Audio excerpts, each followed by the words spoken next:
Hello and welcome to Loud and Proud Orlando, Monday, May 27th, 8:03 p.m., special edition of LPO. I want to, on behalf of everyone here at LPO, happy Memorial Weekend, Memorial Day. Thank you to all the armed forces for uh, putting us our apparel. so hopefully y'all are spending a great time with your family. Thank you for your service. Here at LPO, we wanted to start obviously by congratulating everyone that is celebrating today as a Monday. We come in a special time, and unfortunately, the sad news is we have to talk about a loss against Columbus. We'll discuss all of that and more. We'll also have Duncan watch, right? And rumors and summer transfer news. We also had the training footage and questions. Today, Oscar Pareja and Dagerdan Thorhalsen talk to media, and we'll have the footage for y'all right here. And then we'll preview Chicago because the game is coming up in 48 hours. So the boys are going to be playing Chicago, and we'll discuss all of that and more. John, how you feeling after the defeat against Columbus? Frustrated, but I think everybody's feeling frustrated, and I, I think Luis, it was going to be hard for us to get a result against Columbus. I think not scoring a goal and just the way it happened was especially hardening. But they're a very good team, so I think it would have been difficult for us to get a win, maybe a draw. But we'll talk more about what was disappointing in this one. But in terms of expectations, I think a lot of people probably would have said they expected us maybe to struggle against a side like Columbus with our current form. Yeah, I wholeheartedly agree with you. Make sure you drop in your comments on if you're on X. Make sure that you are retweeting the video that you're watching. It will help us out a lot tremendously. And if you are on YouTube, you can subscribe and comment on the video. And John, 1,020 subs already. Making amazing. That's just amazing, man. So, um, click on the notification bell for notifications. Subscribe to the channel. Thank you so much for your support. All right. Definitely to me, at least, I'll say we played against a team that, yes, it was without their best striker, but they have a tremendous coach. What they're doing right now, they're going to be representing the league in the world stage against Pachuca. They play Saturday, June 1st, I the mean, final. arguably one of the best teams in North America. Let's Yeah, not it forget is that to for a me. second. To me, at least, is I think they Pachuca. should win the Champions League. I think they're Yeah, better than a lot of the Mexican yeah. top teams that we've seen. So you know, be we come um, we come from being a little bit disjointed in attack. You know, with Facu Torres not performing the level everyone's expecting. We come from having Duncan Maguire, which is our top scorer, out with a shoulder injury. We have with a Luis Muriel that we've seen tons of improvement. But in other words, I want to say we're a short team. And we did have chances in the first half. I think the first half for Orlando was amazing. We just didn't put it away. And that's been our Achilles heel for the past season or two. Last season, mid-year hit, and then we went into a winning streak until playing against the semifinal, pretty much in the playoffs. So, um, is that going to happen? Probably not. But I do commend the willingness of some of the players to get the at least try to score. But I mean that last goal by Diego Rossi was a mess up by the back line, and we'll discuss all of that. But overall, I wasn't expecting rainbows and sunshine out of this game. but it's just really bad when it's in front of 21,000 fans. You know, and it's just it shows that the fans are definitely frustrated, and they're eager for more, especially on day one, watching the Pride, you know, pretty much destroy one of the top contenders in the NWSL, and then also OCB winning on Sunday against Huntsville 5-0. So Orlando City is on. It's owing the fans some happiness right there. So I don't know, what are your takes on that, John? Yeah, man, they're raining on they're the rain cloud over the happiness that is the rest of the Orlando sports this weekend, right? I mean, they let us down. Pride win, OCB win, City couldn't do it. So I think more than anything, it's these home wins, man, that are just not there, and it's it's a danger of we're losing more crowd, and I think this one especially, it just the way it happened, it felt by the end of the match like there was a lot of frustration in that stadium. For sure. We're going to the lineup. It was a 3-5-2 formation for Oscar Pareja. Three center backs. Let's put this up right now, and right here. So, um, for starters, we spoke with we spoke in previous episodes on Facu Torres not meeting the expectations as he did last year. And when I saw this, I was like, why is he playing left wing back? Like, really? And I was a little bit, like startled, especially playing in such important game against a top team in the league, with Matan right there on that side. And the physicality of the first half, Orlando had it thanks to a couple of players. I'm going to mention them. Wilder Cartagena, again, 10 out of 10. Nico Lodero. I mean, Nico Lodero was a beast on the first half. I mean, there was no mid without Nico Lodero for Orlando City. And that's one of the reasons why I tweeted on the LPO Twitter, or X, sorry. Will this withstand 90 minutes? Because, I mean, it was hot, it was muggy, it was our weather. The weather was not really nice, and Nico was all over the place. I don't think it lasted long enough. It only lasted one half, because then after that, Columbus went all out. What are your thoughts regarding this formation, John? Torres, Dagerdan Thorhalsen as a right wing back, which is what's his name? The little the gentleman that always comments about that.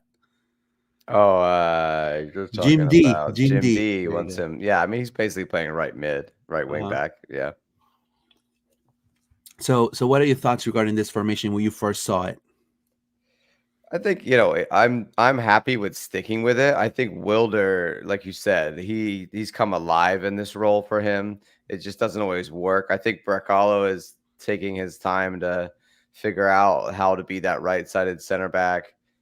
Schlegel is right in there at the moment. Dagerdan at right wing back is a great role for him. I think a perfect place for him to be.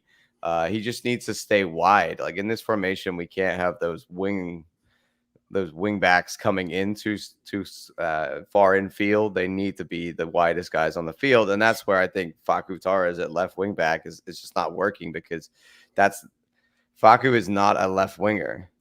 If you put him on the Yeah. left wing, he can cross, but he's not able to do the 1v1. He's not able to take guys on. He's not dribbling down the wing. So he's just cutting inside or playing 1-2s out in the wing. You need those wing backs to be the most wide players in this formation, getting the high up the field, being, exactly what a wing back should be on the wing and then going up into the attack. And Dagger has to, I think, do a little bit of that too. Dagger, like he comes inside, but really we need them to keep that width.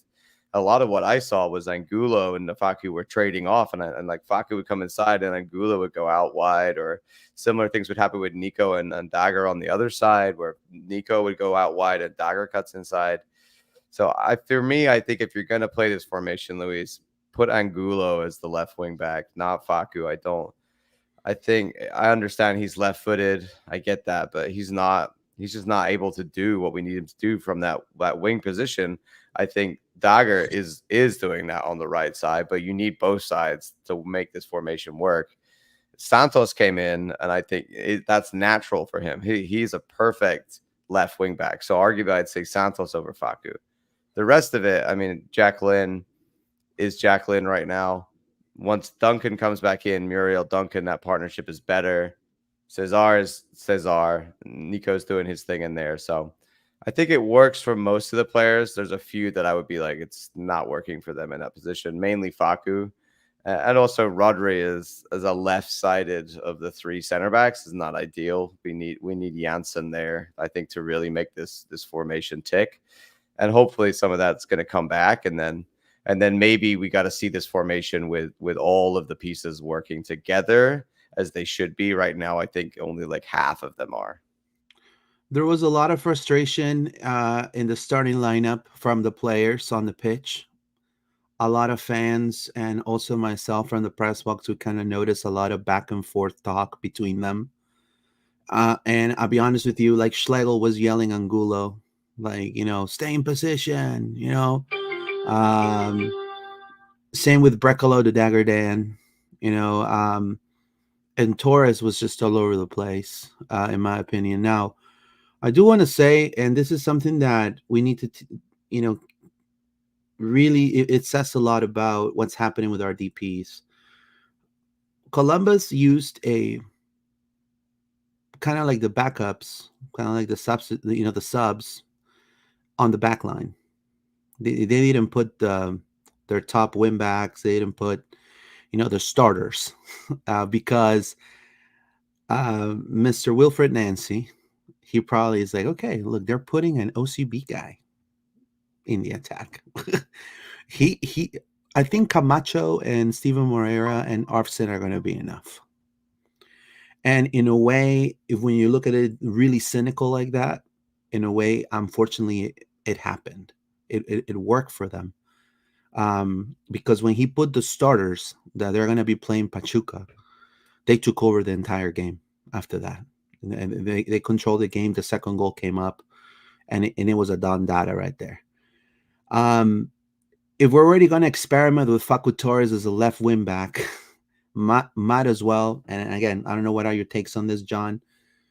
I saw this was not the best game for Jack, and I know players go through this all the time. I'm not downplaying the kid in any shape or form, but I saw him jogging the first half. Just saw him jogging. He wasn't even going to hard press the ball to anyone.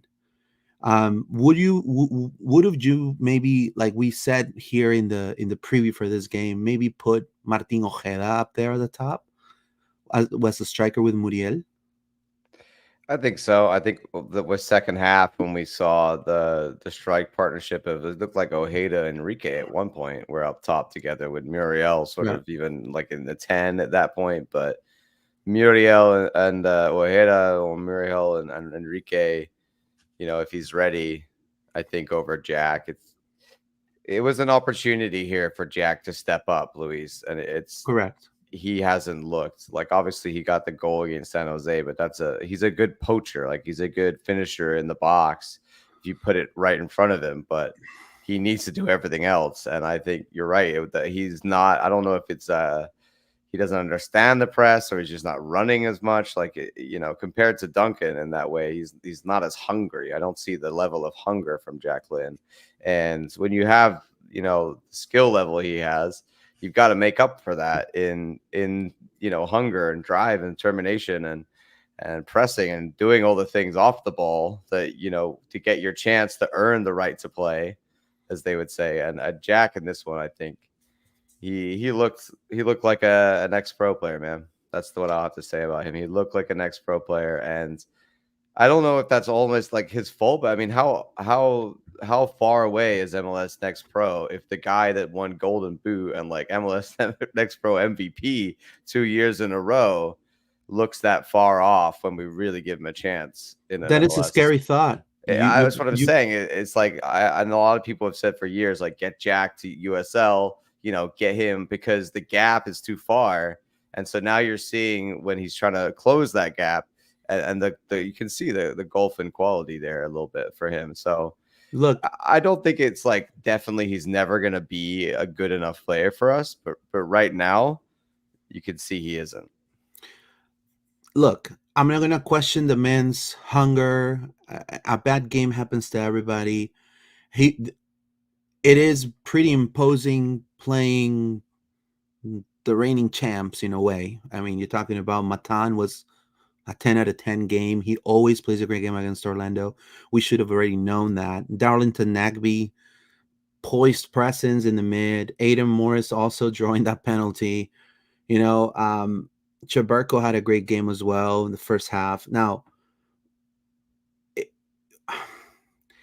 I think the gap is far, man, between MLS Next Pro and you know, now maybe for the striker position, you know, I don't know if the MLS is going to buy USL at some point. I think they should, right? I think we said that enough here, but definitely right now, Oscar wasn't ready to put Ramiro Enrique as a starter, even though a lot of fans are saying, "Oh, why he didn't put Enrique?" Enrique just came from an injury. He was never going to put him as a starter. He probably was going to put him as a sub, but he gave all the trust to Jacqueline. Now, Oscar had a lot of great words to say about Jacqueline. He said, America has a phenomenal striker. Yeah, he said, America has a phenomenal striker in Jacqueline. So, you know, no for nothing, he scored that many goals in the MLS Next Pro. So, look, I think it was just an off game for him. Um, but I think when we play competition like this, we gotta have our DPs. That's just my opinion. It's nothing against Jacqueline. I believe he's a phenomenal human being, phenomenal player. But let's say against Chicago, I would have maybe started Jacqueline personally myself. But against Columbus, against LAFC, against other teams that are, you know, probably a little bit better than us in that totem pole, I would maybe try to find another solution. I don't know what your thoughts are there. I think it begs the question, like, why not Ojeda in this one against Columbus? I don't. We know Ojeda can play the striker. I think there's something that Oscar doesn't like about Martin. I honestly, You that's the think so? only. I mean, there's been countless times where I think he's come off the bench and looked like our best player this year, right? And everybody says that how good he looks when he comes on, and yet there have been some games where he's been off, but he I feel like he's done enough to at least get a chance in a team that's struggling. And maybe it's just tactically he thought I need someone like Jack to hold the ball up, Yeah. but then he wasn't doing that, so it didn't Right. work. So it's like you're trusting all of the responsibility of having a nine who's going to hold the ball up for Muriel to play off to a guy that's, I would trust Ojeda almost to do that. Like he's got good skill. He might not be the physical player, but he's got good ball control. So what I'm saying is, unless it's tactical or for some reason, but we see other examples of where Oscar could put Ojeda in the starting lineup and goes another direction. And just after a year and a half of having him here, Louis, is it a year and a half now we've had Ojeda? Yeah. Yeah. He's still not the DP in the starting lineup. Well, What's that about? Is that him not earning it? Or, this year he hasn't done a lot, but then no one's done a lot this year. So I think the bar to getting in the team is pretty low and he still can't get in. well, the pressure is on now, and I guarantee you now, um, we're gonna see Martino Ojeda on the lineup, and if we don't, then I I would think definitely Ramiro, man. I think let if Ramiro's back, he's going to put him in over Ojeda. probably because maybe he feels Ojeda, as we mentioned in other episodes. Maybe Ojeda is his ace of spades, right? It's his last hand of the deck to win it. He You does know, make a big difference off the bench, but he that did. just makes us feel more like he should be in the starting lineup. Right. I feel that it should be the other way around. I feel it should be Muriel and Ojeda up top. He's already played the role in Argentina. He's already played in Godoy Cruz like that. And Ramiro should come eased into the lineup as he was the past season too. So Gotta be careful with Ramiro coming back, man. right. You don't want him straight out again, and Correct. hopefully Duncan is back soon. Yeah. You know, like he's in training. He's not a really bad injury. It seems like it was precautionary that he wasn't doing contact. So hopefully, when we get the injury report tomorrow for Wednesday, it's going to clear Duncan, or if not for Wednesday, definitely for the end of the week. I feel. All right, let's read some comments real quick. Colin OCSC, your DPs should be the last ones coming off the bench. None of the contender teams treat DPs like we do. I think if they don't perform, they get dropped. Like, look what Austin just, booted Yeah, one of theirs. Like, definitely, if they don't perform, don't play them. But I think like we talked about with Ojeda, there's argument to say that we should be playing him. I think, yeah, I agree with you on that, and I think there has to be more of a pressing need. If like for example, if again, I am no coach. Again, I am not trying to be a coach. Okay, but if I was, I would say, okay, I saw the first 10 minutes of Jack just jogging, and Aiden Morris and Rossi started transition plays. You gotta got the huevos to take him out. You know, like you gotta go and just okay, man. You know, love you, Jack, bro. Like you're a phenomenal human being. I gotta do something. Like I can keep losing. You know, I gotta give Muriel. You know when I found that out? When because I saw it. Muriel yelling at Jack, literally, like in a different language. So probably Jack didn't understand about positioning. Like, what are you doing there? Like, or like, hey, like, come on, man, like, come over here, like, run with me, So when I saw that frustration, I was like, and in the post press conference, their faces, man, Muriel looked like he didn't want to be there. I'm telling you right there. I don't know why they picked him as a spoke. Yeah, you're gonna pick the guy who got his penalty taken away from him. Yeah, it's crazy. So the VW Hutch says if Ramiro had more than 30 minutes, I think he bears a chance. But the keeper's positioning was incredible. Lucky on some of those saves. Yeah. Schulte was Schulte big, always big. does that to us, man. Every Yeah, game, Schulte's Schulte, pulling out these his outrageous best saves games with against us. us. I imagine people like how I feel about Schulte is about how people feel against Pedro when they play us and he does something incredible and they're like just annoyed because that's what Schulte does to me. He's like, oh, stop doing that. Mr. Landon says, I think we should have had the 4-3-3 for this game. Yeah, Oscar's not going to change systems, I feel. I think more than anything, we need Muriel firing and Muriel needs a partner. So Badly. I He needs a don't think partner Oscar's going to badly. leave to go to a system that has a one striker because unless if Duncan go, but even then when Duncan goes, I still don't think Muriel works as a lone striker. The only He, time we've seen him play well is that Philly game. And it I was in think, this new system. And you could tell what you're saying, Luis. He wants that. And that's why Ojeda should be perfect because Ojeda has that understanding. John, you're onto something because thinking about it, Muriel in post press conference, I asked him, I was like, hey, the tough questions. And he said, yes, ask the tough questions. Now he's like, I was like, hey, you've played with both. What are the difference? Playing with Jack, first half, playing with Ramiro, second half.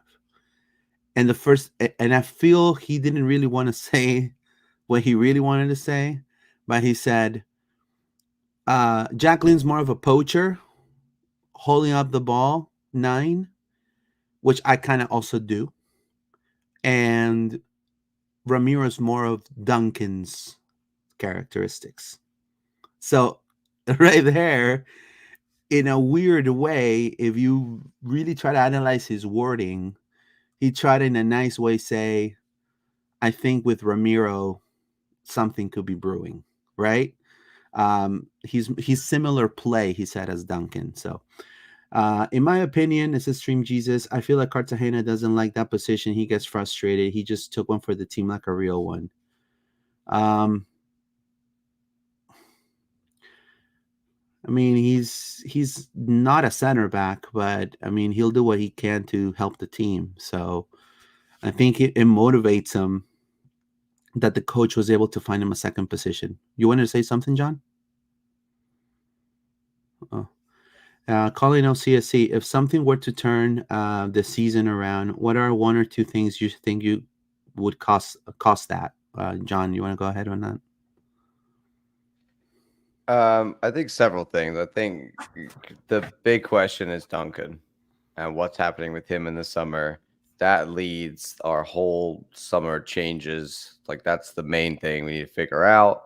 If he's going, maybe Enrique or someone else could be the strike partner. We haven't considered that. Enrique could be the guy to take over there. We'll have to see. I mean, that's a big question. And then bringing that player in to play alongside Muriel in the system, potentially maybe looking at another center mid. If Wilder's going to be playing as a center back in this system, and again, are we playing this system? There's so many question marks. Like, what does Oscar need to do in order to change this team? I think depends on who's leaving first, but also where he feels that we need to be stronger and plug a gap. And for me, if we're going to play this, you bring Janssen at left center back. That's good. I think, like we talked about, a different fullback from Facu, and then maybe you've got a combination up front of the Muriel Ojeda Facu situation. I don't know, but is Cesar Nico Ladero enough to cover the midfield? Felipe has been okay, but maybe we could do another midfielder. Who knows? Where do you see it, Luis? If you were to make a purchase, forget striker for a minute, but outside of that in this team, where do you think we could maybe strengthen?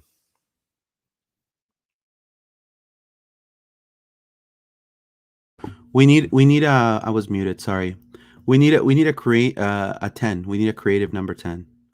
Um, And like a Nico type in we this, because need it wouldn't be at a 10, but it would be like a creative midfielder to play in we this need, formation. yes, we need someone who creates attacking plays. We need a Carlos Gil. We need a Hani Mukhtar. We need a Luciano Acosta, a Peck player. We need a Ricky Puig style player. I think the thing is, right now we have 3 DPs, so bringing in a really impactful player, they can't, it's not a DP. I mean, that's a struggle. You can't sign a that's Luciano Acosta. It's not a you DP. gotta bring an under 22 initiative creative 10, and it is possible to do so. You just gotta look at the market and see the options, but there's definitely going to be an under 22 initiative creative 10. Now, obviously, I will also add another thing they should be doing, and this is just, again, my opinion. um Look at OCB, look at their season, talk to Manuel Goldberg, and start incorporating some of those assets into the first team. For example, Yutaro Sukada. To me, he's having a phenomenal. He right now is playing, and again, this is gonna sound really harsh, but I have to say he's playing better ball right now than Facu Torres in the attack. He's linking up with, like, look, he was gone for 2 matches with OCSC. He came back, he had a free kick and an assist. So, like you're talking about, we need to look for solutions. I think right now every win counts, and we need to see it. Abdus Salim, when are we using the OCB kids for sparring? Are we using the OCB kids because we're going to definitely use them at some point in the season? If something's not working, you got to change it right away, in my opinion, because right now it's go time. I don't know, what are your thoughts there? I sent you a link to pull up on that point because it's funny. I tweeted earlier today that that highlight of Sakata just going Yeah, let's 1v1 watch on it. the wing here, Yeah, and let's watch it. and I was saying exactly what you're saying, Luis. It's like Mohammed surges forward. Right there. Look at Shaq Mohammed. That's another player that we could, don't tell me Shaq Mohammed can play against Chicago. With all due respect with Felipe, with, Like Shaq Muhammad he's ready, man. Look at that pace right there. As Flores and Tsukada alongside him. He finds Tsukada. Tsukada, separation. Tsukada, oh, lovely cutback. Tsukada centering feed, tapped in by Sulis. Beautiful right there. So, Facu got in that position a bunch against Columbus. Not once do you see Facu trying something like that. I mean, I'm like, a lot of people reply like that's not the kind of player they are. Well, my argument to that thing, if you are going to be the wing back in this formation, that's exactly the kind of player you have to be. Like Dagger Down is taking people on as right wing back. Facu Torres is not taking people on as a left wing back. That doesn't make any sense. One of them is, you know what I'm saying? Like Dagger's got more confidence to go 1v1 than a guy than Facu or Ojeda does. And yeah, you could say that's not in their profile, but isn't it also in their profile? Like Facu, we used to see him do that. I used to see him try and go 1v1 with guys and take people on. You just don't see it anymore. So you see something like this and you're like, come up and try and do that against MLS guys. See if you can. Because if you can, that creates a problem. That creates an issue. So much in the Columbus game, Luis, so much of it was getting up into those wide positions, looking for the cutback, and Columbus just read it every single time because it was just too straightforward. You gotta at least try and, we're gonna go this way, you're gonna go that way, I'm gonna get the pass, am I gonna change it? We can't just get to the byline and look for the cutback, because by that time, all the players in the box are marked.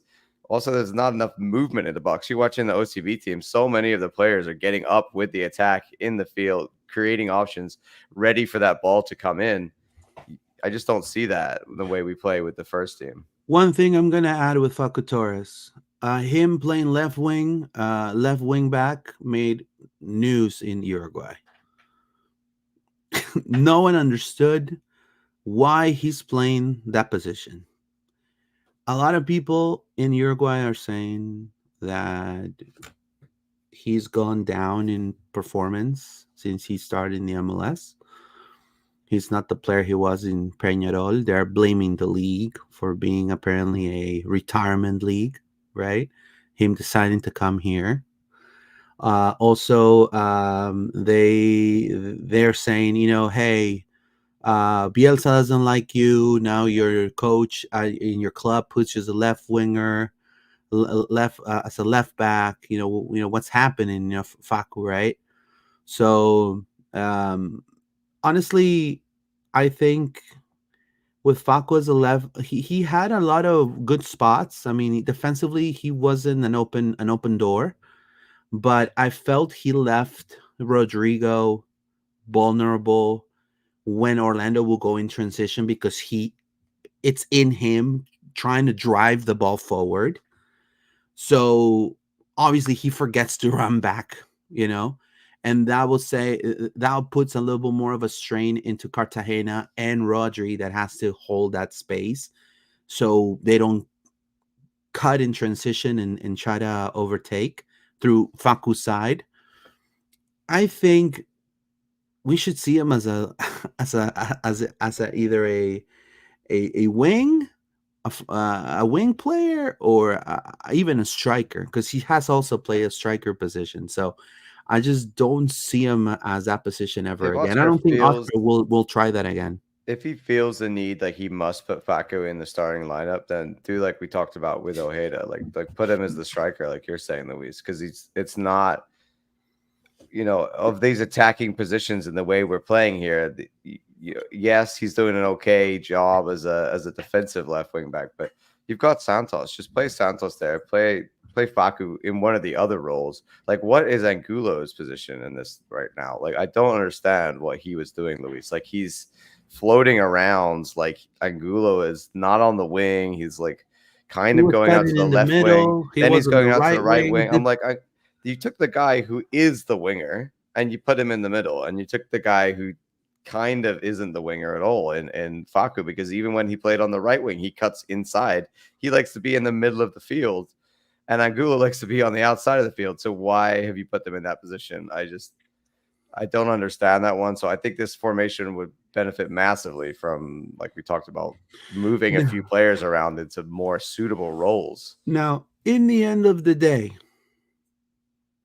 we also have to be, and I'm going to go through the penalty in just a moment.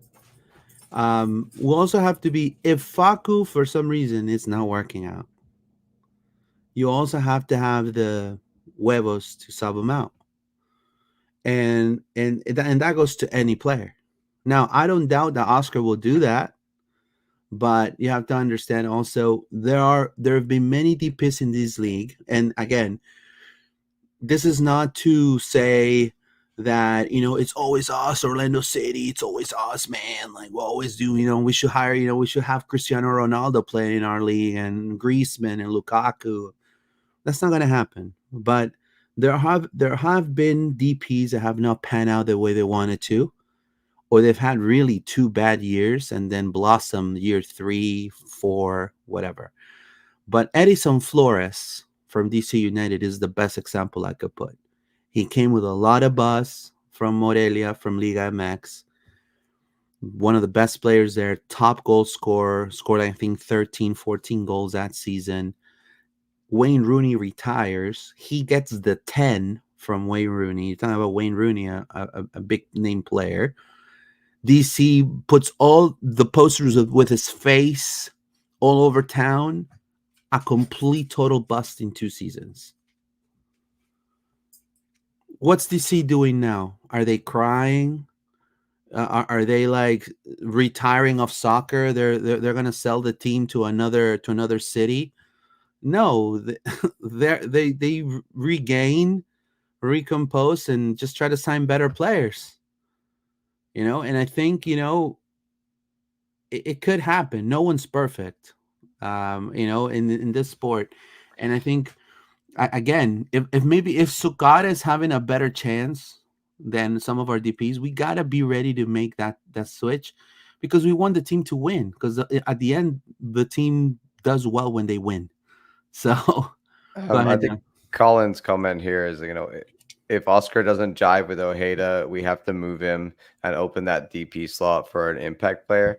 I think really Ojeda's contract is low enough, and we've got some buy down money there where you could actually buy down his contract and get him down to not being a DP anymore. And then you really open up the door and you still got Ojeda, and then he's just a bench player. And maybe that's what we need to do with someone like that. I mean, I was hopeful that after a year and a half, he was going to step it up to be the guy that, like, his numbers down in Argentina were really great. And it doesn't seem to happen. So either at some point you got to say, look, you're not going to be the DP anymore because you're just not producing like that, honestly. And the same could be said for Facu. Like, let's see what happens in the summer with him. But I don't know if we can go into next year with Facu and Ojeda, being DPs playing at this level. And at this level, and look at that and be like, that's good enough. It won't be. We know it won't be. So we have to see an improvement this year, or next year. Questions are going to be asked of whether they're worthy of DP contracts. No, I agree with you. Let's look at this, right? This was the penalty call, right? Let's talk about that real quick. Let's read 2 comments and then we'll go there. Landon, play some of the OCB in Chicago versus Chicago and return to first team versus the Red Bulls. Thank you so much. Ojeda doesn't want to be a bench player. He wants to be in contention for the Argentine national team. Yeah, but I'll be honest with you, Landon. Getting in Argentina,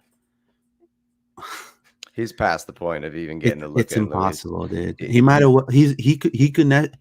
Ramiro Enrique has more chance of getting the Argentine team than Ojeda because of his dad. Well, because of his age too. Like, he's not. I feel like Ojeda is 25 now. If this is the peak of Ojeda's ability, it's no way near good enough for the Argentine national team. That's right. So, in the 41st minute, there was a VAR.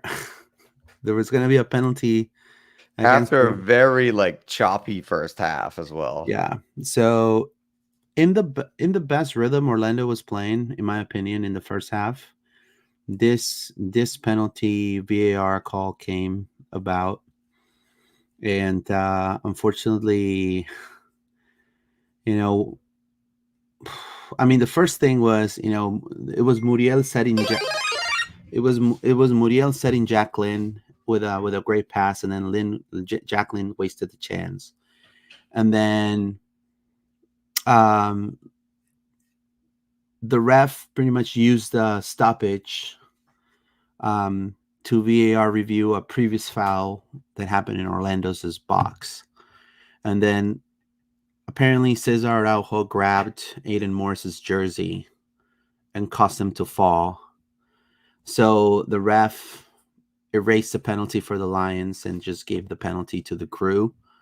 And I mean, Pedro Galeza went crazy on Cesar. Like, he chewed them out. Like, I heard it from the press box, and I'm sure everyone on the wall saw it. I'm sure everyone in every section in the stadium saw it. I mean, he chewed chew him out, and because then he gets a yellow card for, I guess, talking back to the ref too. So he's like, bro, shut up, right? Thoughts on he got that? the yellow for the foul. Yeah, yellow for the foul. Yeah. Sorry, my apologies. Yeah. I mean, I was in the wall, and the thing is, I shouldn't tweet during the games, Luis, because I don't know what's happening. It's just, I'm like literally everyone was so confused in the wall, because when the ref did the announcement here, they didn't cut in the mic soon enough, so half of his announcement wasn't heard by the stadium. So we go from watching him, like, okay, we thought the VAR was a review on potentially not getting the penalty for Muriel. So then we're waiting for that, and then he comes out and we hear half a sentence, and then the next thing he's pointing to our spot and saying it's a penalty for Columbus. Stephen Murray.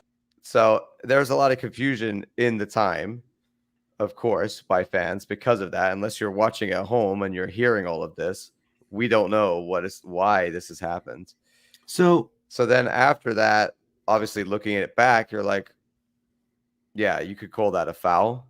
You could call that a really, really, really weak penalty, in my opinion, that we see all the time not given.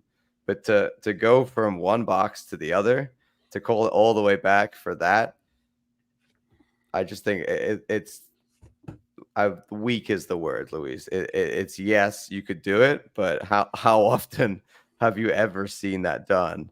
And I've seen that, like, not even called a penalty on its own, but to bring it back from denying another penalty for that, I think is, I don't know. It just left a horrible taste in my mouth personally.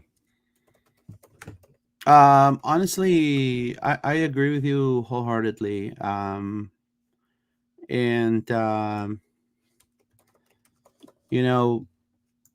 He took it out. He took it. I mean, Cesar shouldn't do that. Yes, but look at the way the guy falls down. It's a flop. It's not causing him to fall down like that.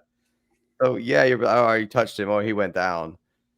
I would have other refs say, like, you're going for the dive. Like, so there's that debate. But to bring it back from another, there's people also saying that there was another infringement even before that, a foul on one of our players by a Columbus player before this happened. So that's still in the same stretch of play. So how far back, Luis? That's the real thing here.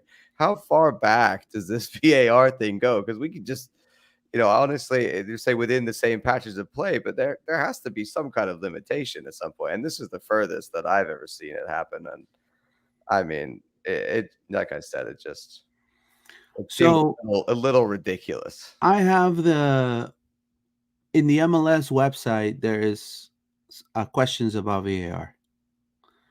And I don't know if this gives you the answer, but I'm going to read it out loud right now. What happens if play doesn't stop or the referee can't stop play because the ball is never in neutral zone? When can video review take place in that case? And it says the head referee can go back to conduct a video review at the first stoppage in play. At that point, the head referee can review any potential clear and obvious errors in any of the 4 match-changing situations. that may have occurred during the time between the stoppages.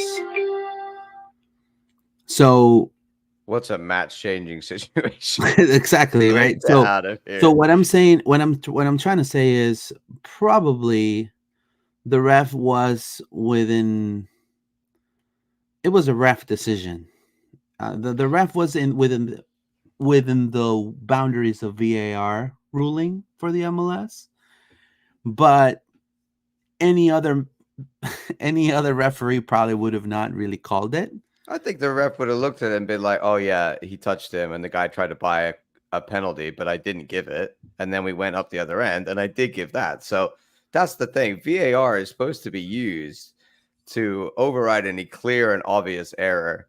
Mm-hmm. I don't understand how you look at that and you're like, "Oh yeah, he definitely fouls him." Right.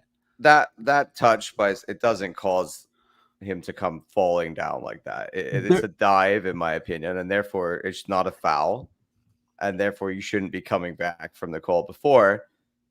Yes, if you think it's a foul, then you call it. Yes, then it negates our penalty. But it's the debate over whether that's a foul or not. For me, it's a clear and obvious dive. But if you're just saying the rules are as soon as you touch somebody, then that's a penalty in the box. Then there you go. So let's watch it. Let's watch the penalty. Can you tell I'm still upset about this, Luis? Yeah, I will say a lot of the people in the press box, we were like upset about this too. We're like, what the hell is going on here? Evan Weston was like, this is why VAR should not exist, man. I was like, we're with you, Evan. Definitely the most angry I've been at VAR as a thing. Yeah, so all right, here we go. So look what Cesar does with number 8. If you're watching this, if you're listening to this, we're watching the footage. You can watch it on our YouTube channel. Cesar pulls number 8's jersey. Now, like it's a bare touch right there.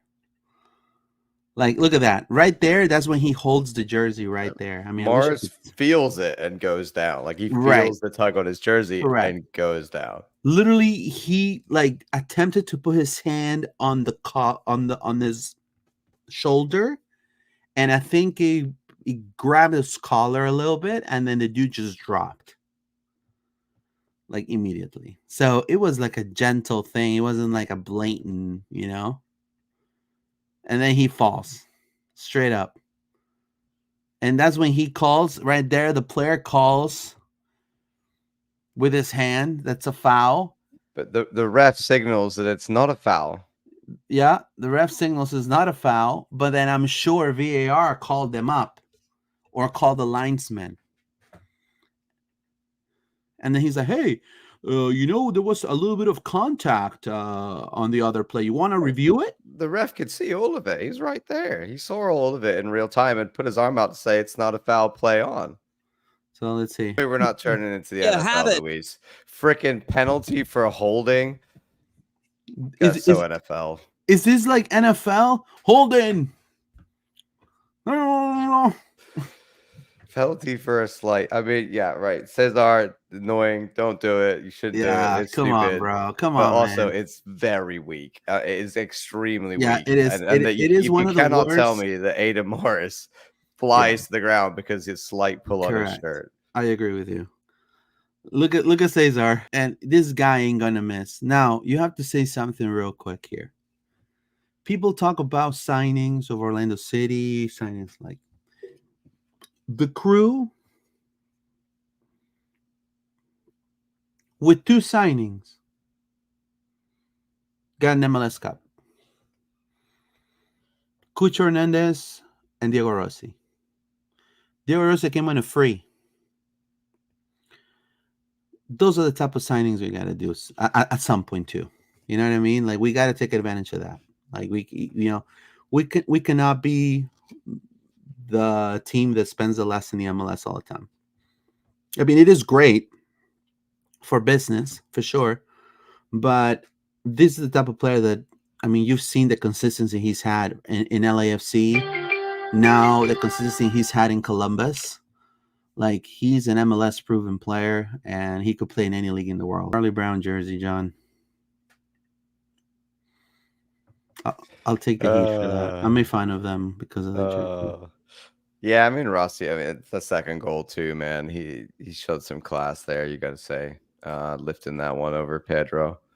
He's a great player, and we said that in the preview. It's like, yeah, they got Okucho. We gotta watch out for Rossi, 100%. He's big danger in this league. Look, if this was gonna be a win for Orlando, I had ready my party glasses right here. Look. Yeah. But I think after that goal, Luis, I just felt like they were demoralized. I mean, how many times is us? Probably Muriel was so hacked off in the press conference because how many times in his career has he earned a penalty and they took it away and gave a penalty at the other end? And Cesar, Cesar went for their second half, Luis, kept doing fouls, kept talking back. I was like, dude, you're going to get sent off. Stop. Like, he has to learn.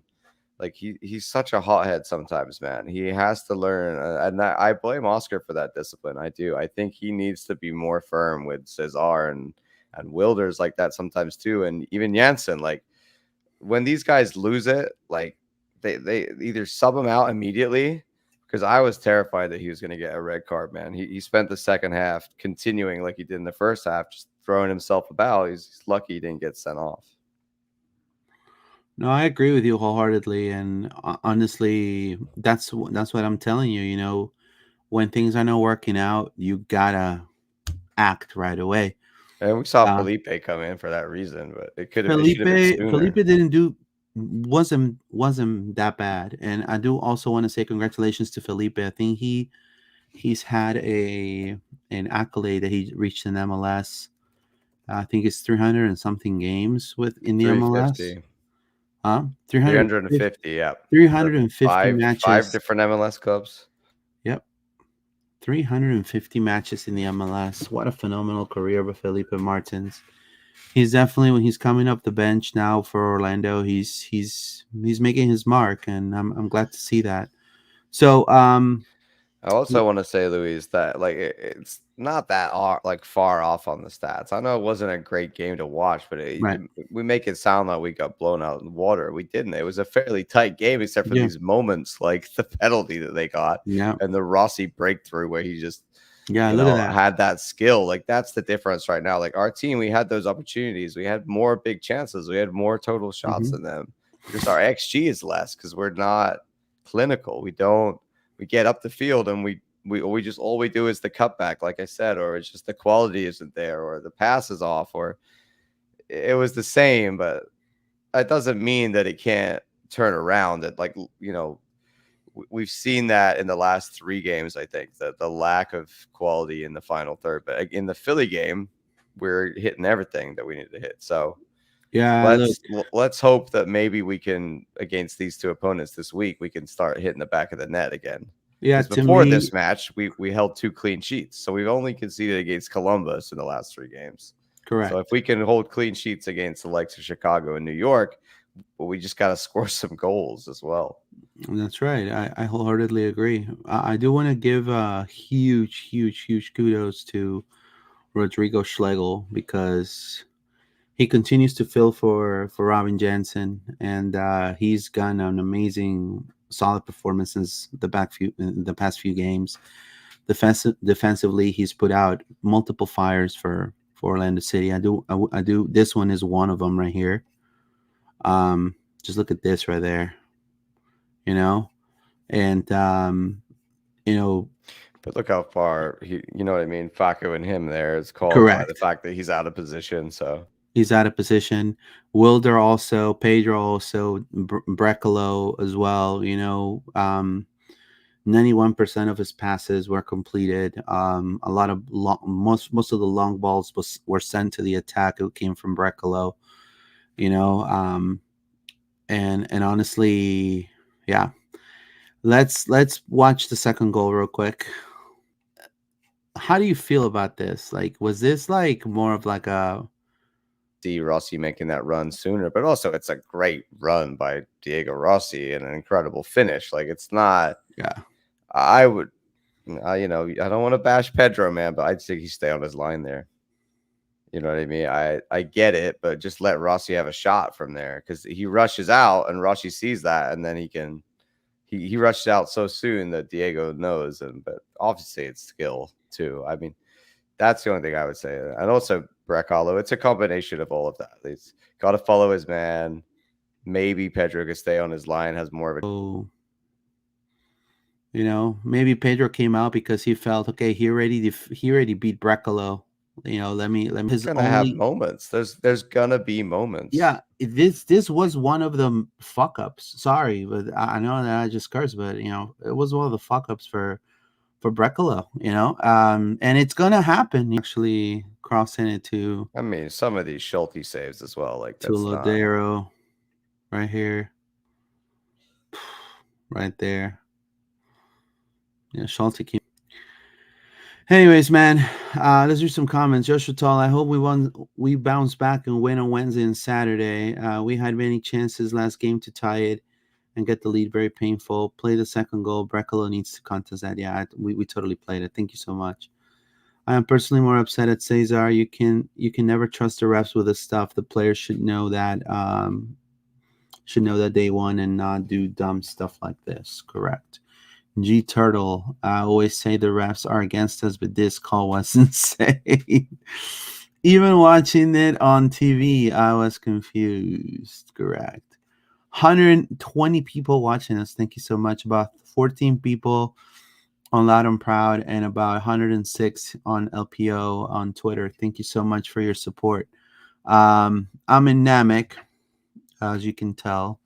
I know John is in at Interco, right? Is this Interco Stadium, John? Or yeah, there you go. Yeah, top of the wall. That's by the wall right there, right? The American flag. The American flag. There you go. Yeah, so I'm going through some fixing in my office. I have a bunch of stuff on. I'm still in the process of moving, Luis, so I got to set up my background. So we'll get to that. So Josh Chatal, what did you and John think of the VAR decision? Well, I think we already talked about it. You could go back and watch it. We went. I went on a long rant, Josh, so you can enjoy that. Yeah, that was insane. But anyways, similar shots, big chances were created. They took theirs, we did not. We had even possession. We already talked about all of that. Jacqueline, again, wasn't his best game. Now we'll discuss of what Oscar and Dagerdan said today. They had practice. We have the footage right here, so let's watch it.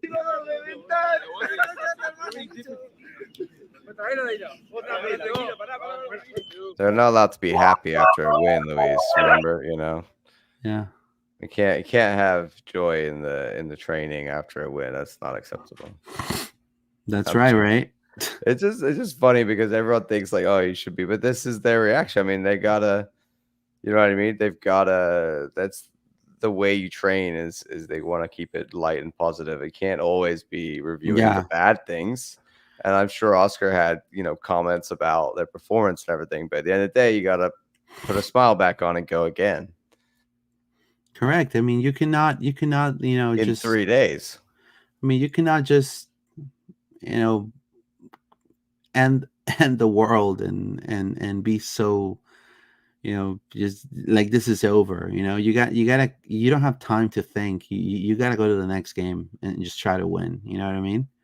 Yes, it's terrible that that they lost, but you gotta go on to the next one. There's really no other choice, right, John? Yeah, and that's it, man. You gotta have a positive trading environment. I don't think there's any benefit to Oscar like screaming at them for 3 days between now and Chicago. Get that over with, review the tape, go where you went wrong, and now immediately focus on the next one because that's where the opportunity lies. There's no opportunity lying in what we should have done last game. The opportunity is learn from your mistakes and have a positive mentality ready to go and do the right thing in the next game. Let's see what Dagerdan said. Last weekend lost, but now how you prepare in such a short time against Chicago this Wednesday? We just need to go over the things that went wrong in the last game against Columbus. I mean, we conceded a weird goal in the first half, and it was a weird game. I felt like for example in the first half we did good, but we just need to take the good things out of the game, and of course look a lot of the bad things, because there are too many bad things happening this season. So I think we need to just go over that in these couple of days that we have. Looking at the game, you guys play very well. It comes from a PK, a controversial VAR, but and also a second goal was an amazing finishing, but from Diego Rossi. But when you say to improve, what do you think the team have to improve for the next game?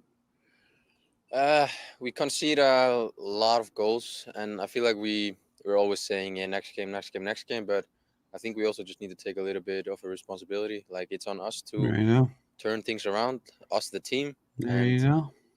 I feel like we need to step up a lot if we want to do something this year. And Now I'm gonna say this. People say, but I'm angry, and look, bro, they're taking responsibility. I mean, what do you want them to do?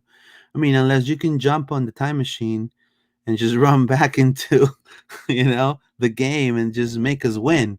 I mean, it's done. We lost, right? We gotta keep pushing. me, myself, I need to step up, and everybody else. So it's just we need to look inside of ourselves and see what's the problem.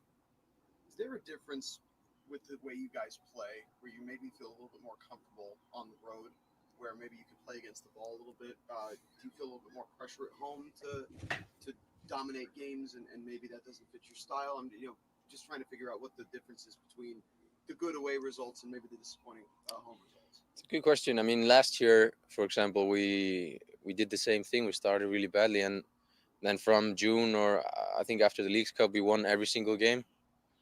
So I think it's just maybe it's a little bit mental, and I don't know why, but for me, like, I love to play in Orlando and I love to play in the stadium. So it's nothing like for me myself. I can only talk for myself. Like, my head is when I come to play at Interco Stadium, it's like what a great day. I love it. So I just think I don't know. It's a really good question, and I don't know the answer, but I think we just need to find why it is like that, because we could do it last year, so we can do it again. Well, the good news is you got 2 road games. That's a good question. Yeah, So with this new formation, I know last year you moved.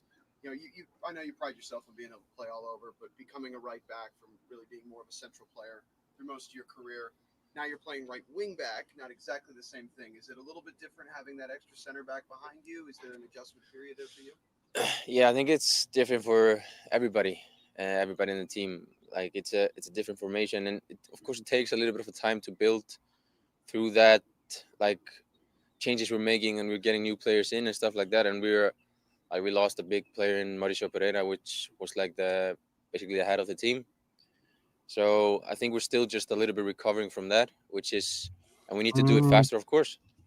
But I think that's also a big reason. Like, losing him was a big piece of Orlando.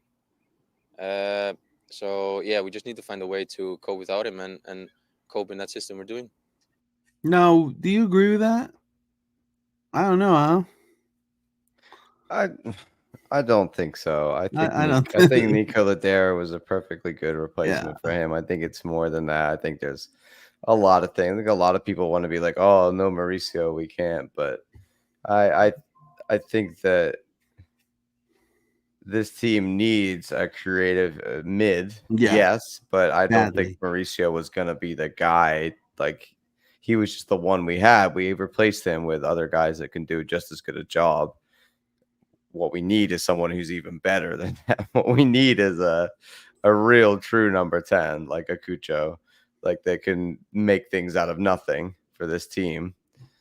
And right now, none of our DPs are able to do that, right? Like, maybe Muriel, but we don't see it very often. So I think what Tiger's saying is more about the heart of the team, and like the way and there's been a change of the guard, and that takes a little bit to figure out. But I don't know if we're necessarily super missing, Mauricio. Well, calling LCSC so far this season feels more like the end of a cycle rather than a progress and a good last season. Hopefully we can have some fun with the rest of the season.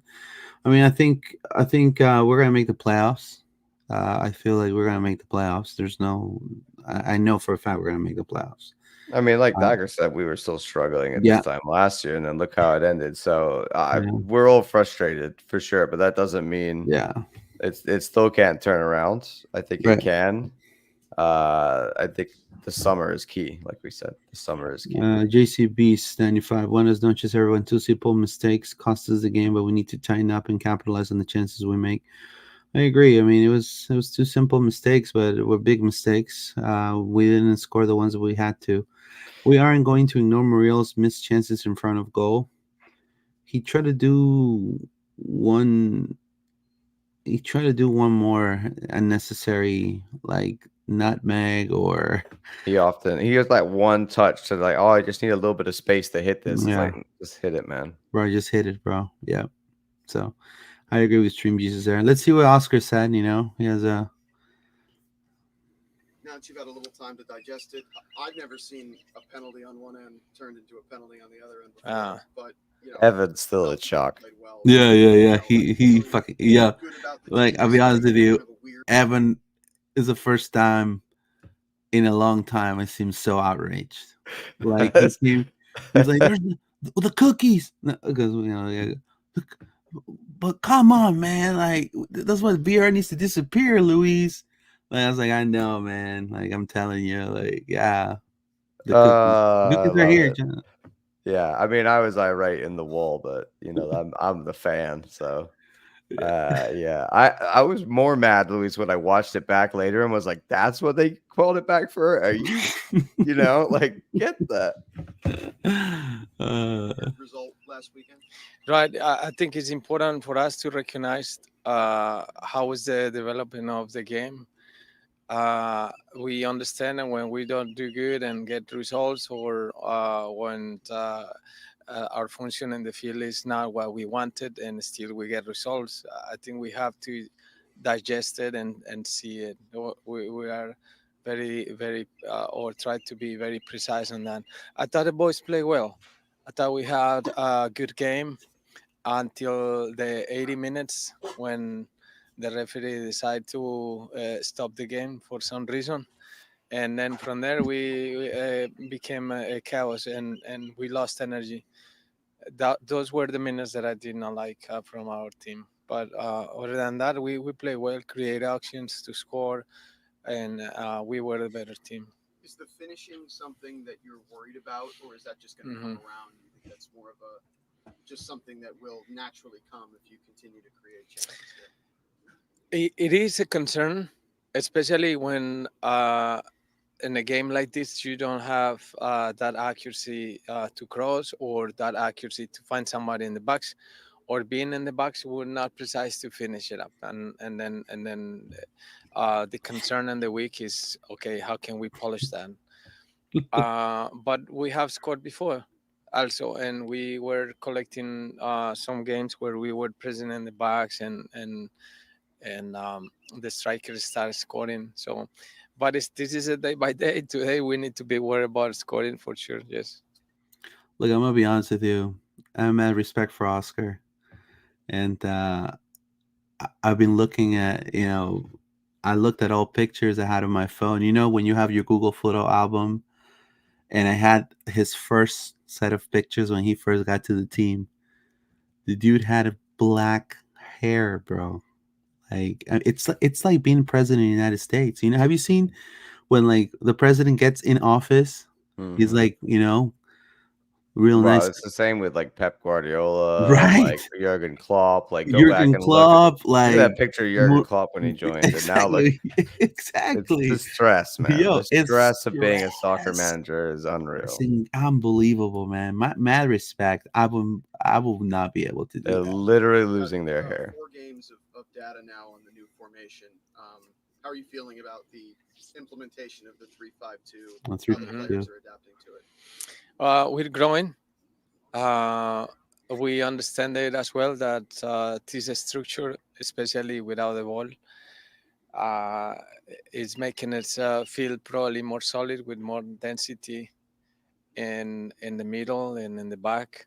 But also we have to accustom to other things that are on development way. but we're good. The boys are doing a good He's job. working on other I things admire them right a now. lot. They're Another. very disciplined and very professionals. Profe, vienen los partidos afuera, cómo es el grupo. Resultados y ojalá la estructura de tener un poco. El segundo gol es una TV que en el medio. Okay. Siempre hemos tenido, ahora la hacemos. Things. Bueno, I see a team as well that they are changing things, and their structure in the last game has been modified. We are adapting to those things, but pretty much thinking that if we have that protagonism that we always think about our team, we can get our result. They probably more direct at Columbus, and they have good players. We have to be very crafty to penetrate them and be very lethal. That's what we ask to the players. What has let you guys have so much success away from home the last couple of years? And then how do you bring that? I mean, I've asked this question before. How do you bring that back home at some point? Yeah, the frustration here at home has been tremendous. In front of our fans, we cannot put the things together to end up winning them. Thanks God, we're getting results away. I hope we continue with it, but obviously we are trying to be much better on the results at home, and it translates to what I've said at the beginning. You cannot win games if you're not lethal in the box. With the volume and the actions that we have to concrete them. And lastly, for you, OCB yesterday, 5-0 win. You got guys like Utaro Sukata, Shaq Muhammad. There you go. Well, what have you seen from the reserve team this year? Evolution. The boys are done a great job. I think the team is growing as well. The way they training, and I think that just having them close to us is very important. They will provide us an opportunity to see these players as well in the first team. There you go.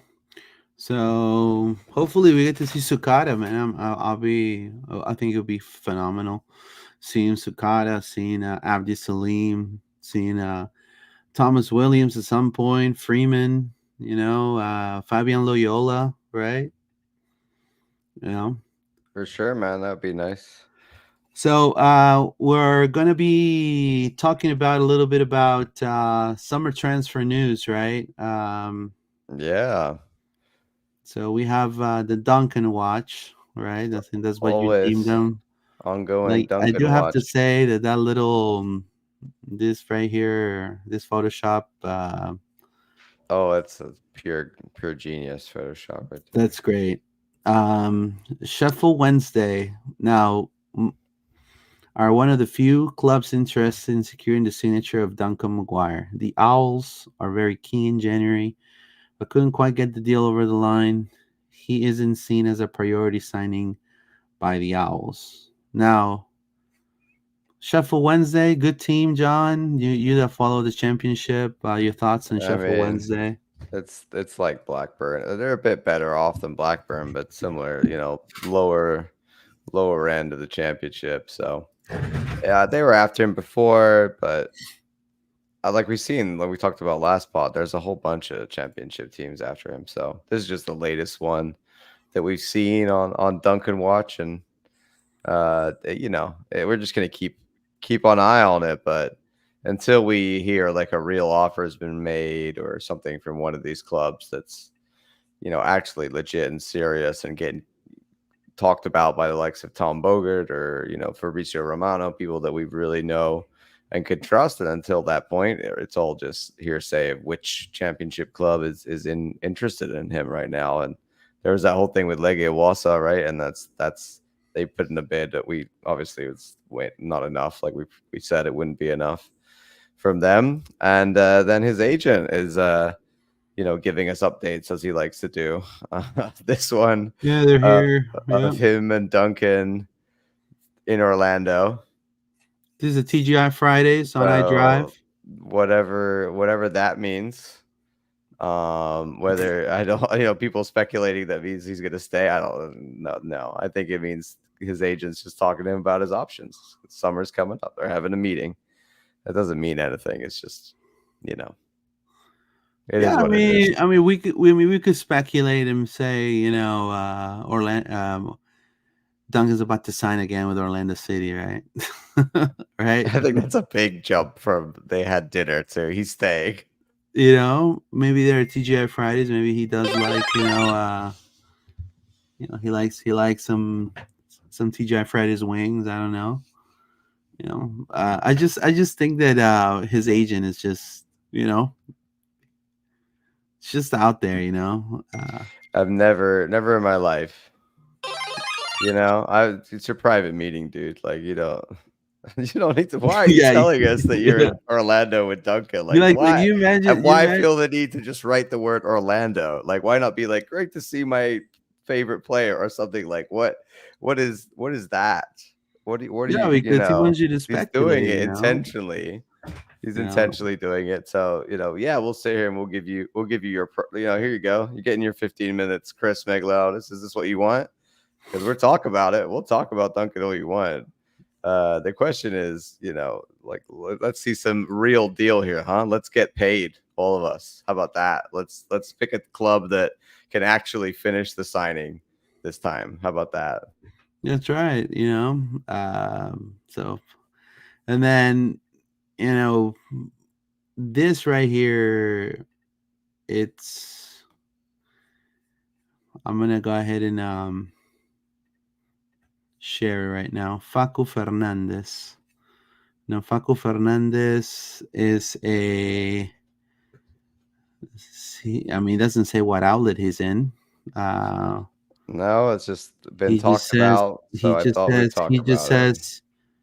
He just says he knows it. Then he's a scout in history of the MLS and Next Pro. But he doesn't have an outlet. So he says, if Crystal Palace sells Michael Olise, 22 years old, a good substitute could be Facu Torres, left attacker from Orlando City that also plays the right wing, and he could cut in the attack. He's good in long balls. He's good also in set pieces. Now, right here, I will say, based on Spanish, he is advising, he's giving his opinion that Facundo could be an option, in his opinion, if they sell Michael Olise. He doesn't say in here. There's absolutely no indication in there that there's no indication. It's just, here's an option if we get also this guy has 602 followers. Like, no, I have more followers than others. I would not use the word rumor for this. I would use opinion. I think it's also I don't think Michael, like, why would you sell Michael Olise? Exactly. If you went from Michael Olise to Facu Torres, that's a step down. That's a big that Olise is a really talented attacking midfielder in the Premier League who had a breakout season. Why would Crystal Palace sell him unless they get stolen away? And then I don't think Facu is a good replacement. I think there's this seemed like a really strange one to me, Luis. Facu Fernandez is giving his opinion on a fellow countryman like Facu Torres. It's just Facu on Facu, love correct. Here. Facu to Facu love. Right there. Pretty much. He's supporting a fellow Facu. Correct. Support your fellow Facu. I'm telling you, Bielsa has played Premier League. You think Bielsa's going to give his go-ahead to Crystal Palace if they call? It's like, oh, yeah, from great player, he's probably going to tell him the truth. Yeah, I sent him back from camp, man. It wasn't working out, be honest with you. You decide what you want to do. I don't think there's any Premier League clubs coming in for Faku right now.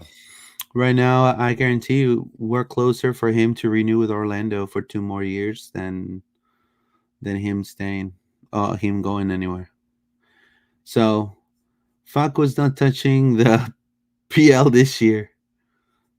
Stream Jesus, the Duncan Watch Escaping Orlando, episode 2. Stream Jesus, by the way, Pompey went back to his gluing method, FYI. Joshua Tall, do you think the Muriel goal got called off? Should have counted? That was the one I was trying to find, Luis. It's not in the highlights. I think he's talking about the offside goal that was from a set piece, and yeah, he is offside. Yeah. He's standing offside after they play a 1-2, and then he gets the ball back. He's still offside from the corner. Like, what are we doing? Like, somebody tweeted, I don't know who this is, but if you were listening, I can't remember who tweeted it, but they tweeted, the only thing that makes me more mad about short corners or short set pieces or short corners where you're offside. Like, what are we doing? Yeah. So, moving on to Chicago Fire real quick before we close the last topic of the evening today. And we'll do the lineup before we go. Chicago Fire lost 2 at home. They come from losing 2 at home. A draw away to DC United. They're 14th place in the MLS in the Eastern Conference table. Their home form is worse than our home form.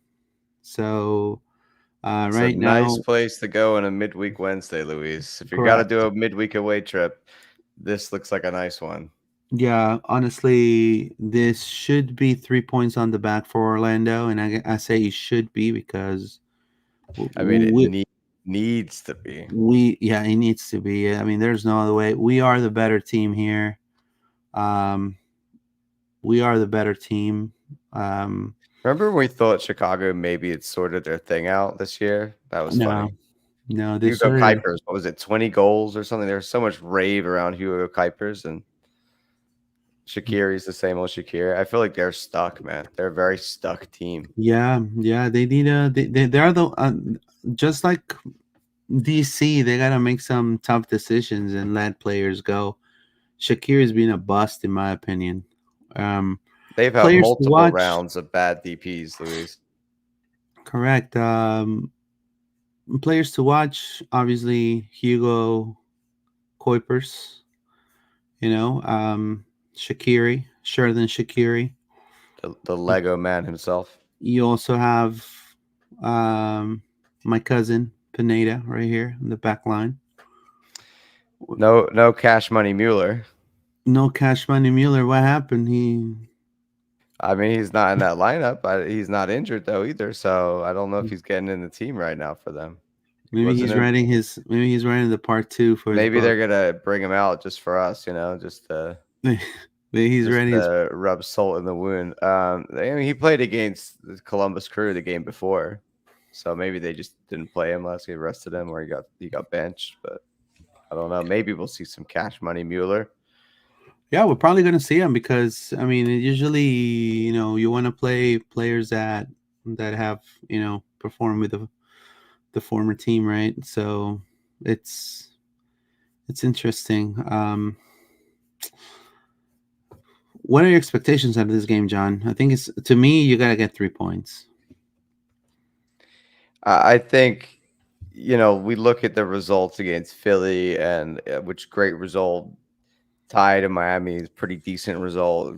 Boring, but we stole a game. Stole a win away at San Jose, and then this last game, like I said, the expectation was it was going to be a struggle, and maybe we get a point, but I don't think we should completely throw everything away because we just lost to the Crew, and especially in that kind of loss with the way that goal happened, and there was a lot of good things we did in that game in the 3-5-2 formation. I think we just have to tweak it. And hopefully against a lesser opposition like Chicago, it should show through that our system is working and things are going well. So I feel like we say this every week, Luis, but it's do or die. We can forgive a loss at home to Columbus because of who Columbus are. And, it's not of the way it happened and everything, but we can't be going to Chicago and losing. We gotta get a win. Even a draw, I think, would be a failure right now.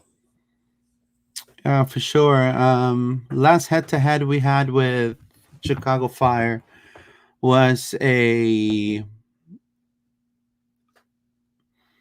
think we faced them in Leagues Cup break in Soldier Field, and we won 3-1. Right. So now, you have to understand. We did a great job against Chicago. We've always had great games. They definitely have a really bad home form, and we need to definitely, what's the stake right now is that Orlando. It's a 10th place in the Eastern Conference. We need to be up right now. We need to be in playoff contention right now. Right now, Chicago is also going for that wild card match for the playoffs. So Orlando right now are most successful on the road and record wise than Chicago. So I think Oscar Pereira's tenure has given us hope against the Chicago Fire. So hopefully we're able to capitalize in this game. What about you, John? I think we should look at it like the San Jose Mhm. match. I think it's definitely a winnable away game for us, and obviously, we gotta probably rotate, and that we'll get into the lineup in a minute. But there's gonna have to be some rotation if he wants to play a really strong lineup again against Red Bulls on the weekend. So I think we might hopefully see some new players, some rotation in here, give some other guys some chances. It remains to be seen, but we've got to balance the schedule, right? We can't just go all out for this one and then leave ourselves exhausted for the home game. Right now, Luis, yes, obviously I want to win everything, but we need to win a home match. It's been a while, and the Red Bulls one is a big opportunity. We need to see, in my opinion, Luis Muriel.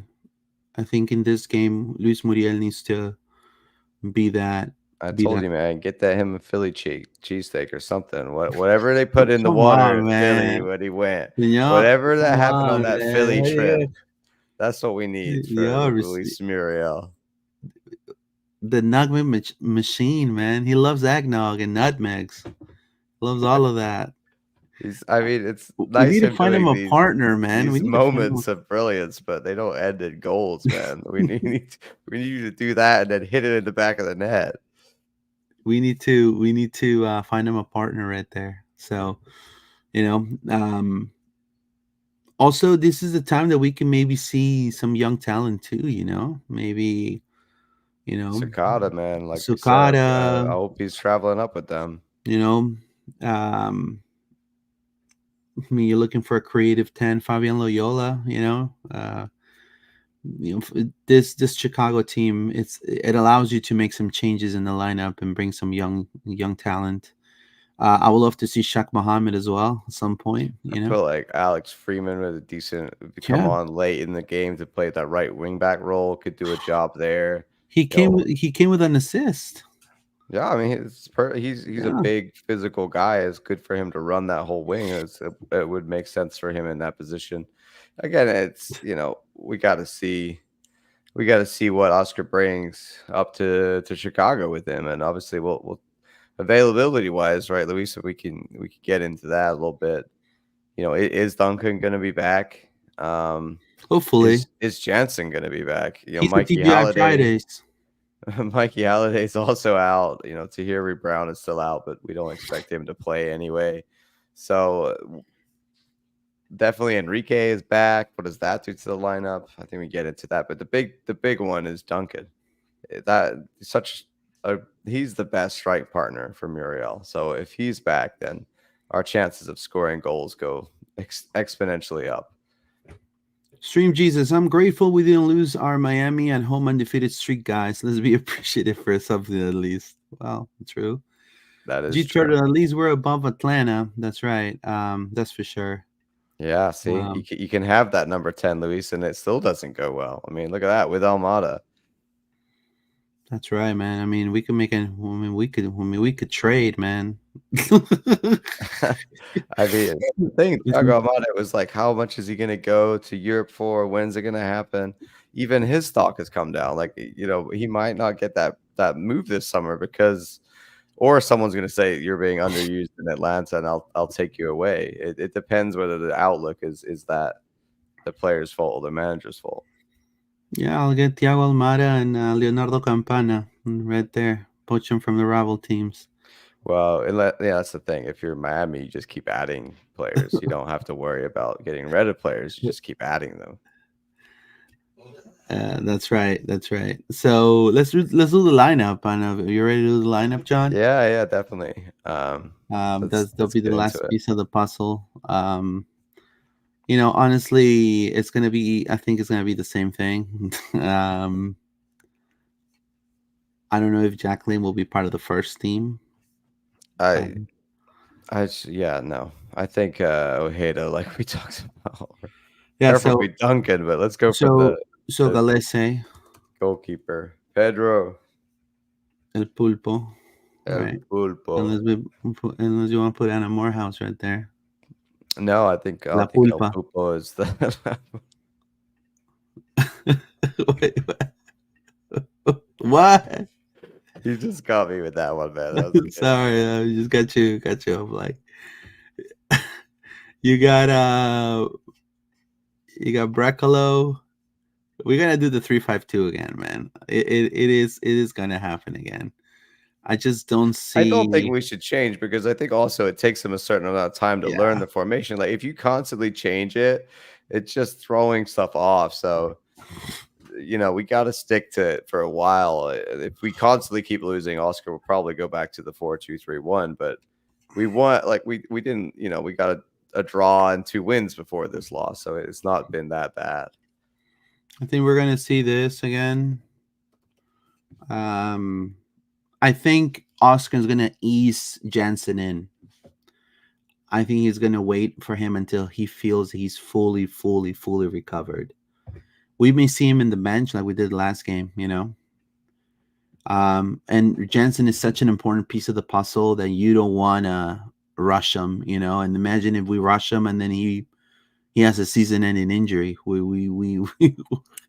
I think Jensen for the weekend would be nice. Really, against I would save him if. I still debate Kyle Smith could play one of these positions, man. Like Kyle Smith arguably is a better left-sided of the 3 center backs because he's played that left back position. He understands how to be right-footed and still cover the left side of the field. You got Cesar. Is he suspended? Oh, I haven't checked. No, he's available He's available. Report, yeah. All right. So per what I've seen. To me, I will put Dagerden, which he wasn't bad. Dagerden here, and I will put Angulo. Like don't be throwing me Facu there. I'll put Cesar, and I will put here.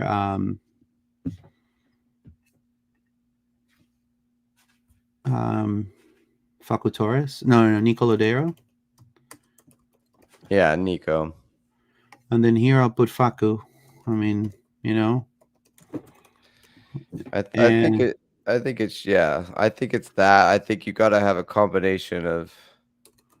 And to me, I'll remain Ojeda Muriel. I think Duncan's gonna be back for this one. If Duncan's back, then Duncan McGuire. But I mean, if Duncan's not back, you think Duncan's gonna be back by this game? He's still listed as shoulder injury, but that's just from last game. Oscar doesn't want to probably rush him in either. Just tomorrow. But to me, this makes sense. I'm for it, man. I just think if Duncan can play Duncan over anybody in that starting. I would play Duncan as our number 1 striker anytime. So you wanna put Ojeda / Duncan? Yeah, Ojeda or Duncan there. I think. Yeah. Now Ramiro Enrique, we have to ease in. He's had a major injury, even though the club hasn't really said much about it. but he's had a pretty major injury. You don't want to rush him. Plus, I like him as a 1-2 punch guy either way. And we're going to need all the help in the attacking third, depth wise. So I will So use, yeah. I feel like, Luis, it's almost like not like we should play the 3-5-2, but it's like a 4-2-1 almost. So if you put Almost, Muriel yeah. like as the striker, but just behind him as like almost strikers, but in the center, like two central attacking mids of Facu and Ojeda. There's triangles between those three. Whether you play two as a striker, one as a striker with two guys right behind him, whatever you want to do, find a way to make Facu, Ojeda, and Muriel work as a three up front in this formation. Yeah, I think that's the best. If Duncan's not here, that's your best option, really. I think the three of them should be able to play some kind of combination play up front. Jansen was warming up and looked good on Saturday. Yeah, I mean, you could put Jansen here. I wouldn't take Cartagena out of there, unless Oscar say the double pivot is going to be back against Chicago. I don't think the double pivot should be back. I would, even when Jansen's back, leave Wilder there. Yeah, I think our best back three, like three center backs in this formation, is Brekalo on the right, Jensen on the left, and Wilder is that center. He might not like doing it, whatever, but he does it really well. He's killing it in that central. He does everything that he did from the D mid, but also he's a great center back there. There you go. Says, I like seeing Enrique back in the squad last week. I agree. We need to ease him out.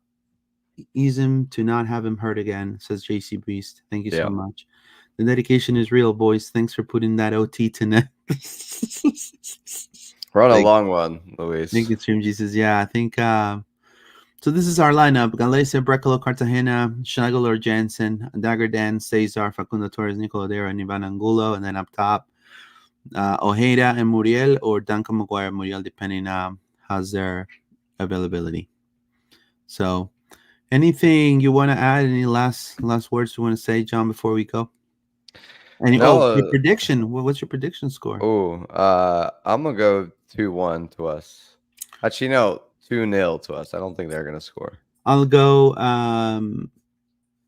4-0 Orlando. Statement. We're back, baby. Get the meme ready. We're back. We're back, baby.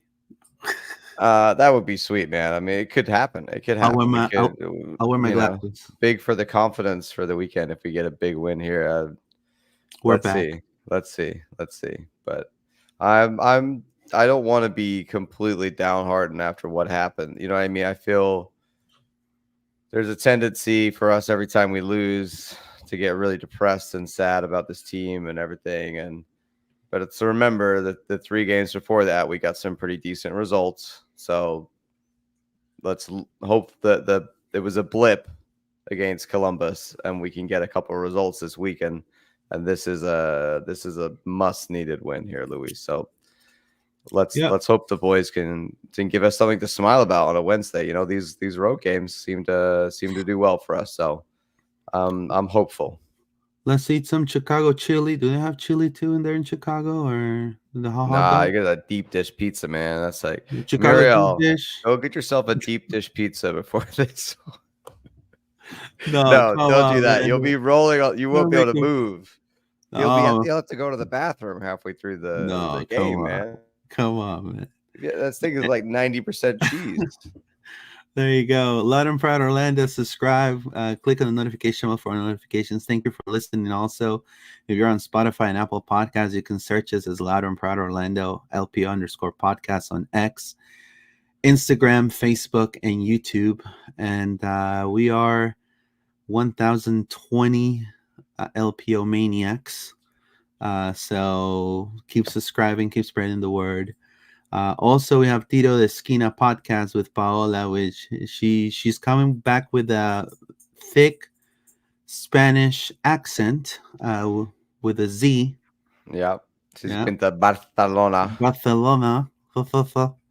Right. So we'll look forward to seeing her tomorrow. We had the Pride Pod. Right? And Wednesday, our new episode for the Stoneheads Orlando segment is coming also on all at Spotify, whatever you listen to your favorite podcast right there in audio form. So anything else you want to add, John? You can find him at John Rollins OCSC on X and Pineda underscore ORL for me here on X as well. John, anything you want to say before we go? No, just a big congratulations to all those people that went to all 3 of the games last weekend. And, I saw like the Guru and Mrs. The Guru that went there. I know from them from X, and I know saw several other people as well that made the trip out. Jared is giving out, his rewards and happy to do it. So massive congratulations to you. I was tired by Sunday and I didn't make that OCB game, but maybe I was annoyed, Luis. I was like, oh, I should have gone, 5-0.